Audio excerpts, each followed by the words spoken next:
negotiations with a suspect involved in these shootings at the garage of El Centro in downtown Dallas.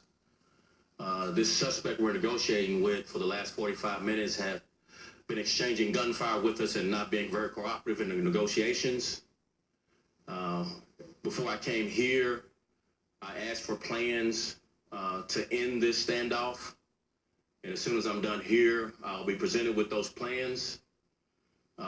In addition to this second floor garage, as we recap the previous press release, we have in custody a female who was in the same area of the El Centro garage, and we followed a Mercedes with two suspects who had camouflage bags, who officers end up stopping on traffic in the Oak Cliff area near Polk and 67th, and they are in custody and being interviewed.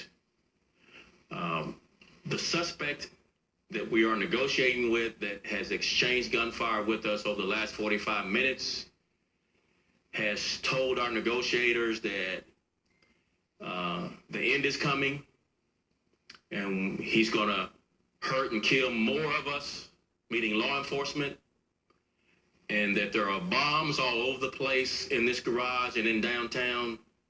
So we are being very careful in our tactics so that we don't injure or put any of our officers in harm's way, including the citizens of Dallas, as we negotiate further. We still don't have a complete comfort level that we have all the suspects. So we will continue a very, very rigorous investigation and search of downtown.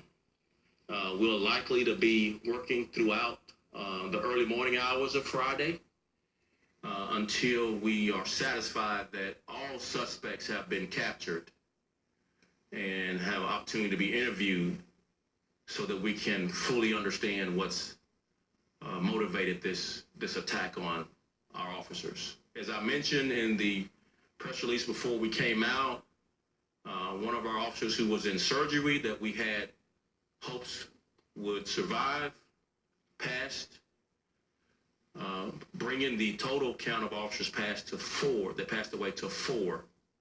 3 Dallas police officers and 1 Dart officer.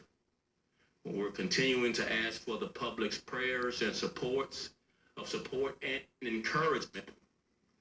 But I could just tell you, I've never been more proud of a police officer and being a part of this great noble profession. Seeing the courage, the professionalism, and just the grit to stay on scene in an area looking for suspects, knowing that we are vulnerable. We don't know where they are, and our downtown is very large with a lot of high buildings. And some of the stories I've heard from officers talking about what happened, running toward gunfire to help the injured officers, to get them transported to the hospital by patrol car, not having the time to wait for an ambulance, and just there's so many stories of great courage.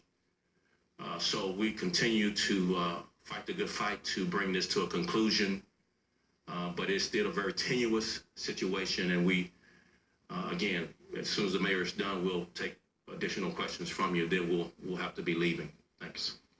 Thank you.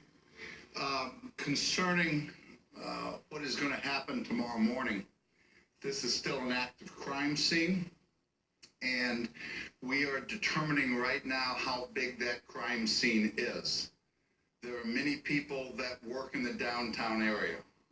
We asked them to stay away from that crime scene. Now, how are you going to know where it is? We're going to post it on DallasCityNews.net.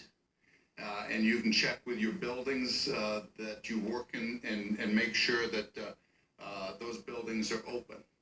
We've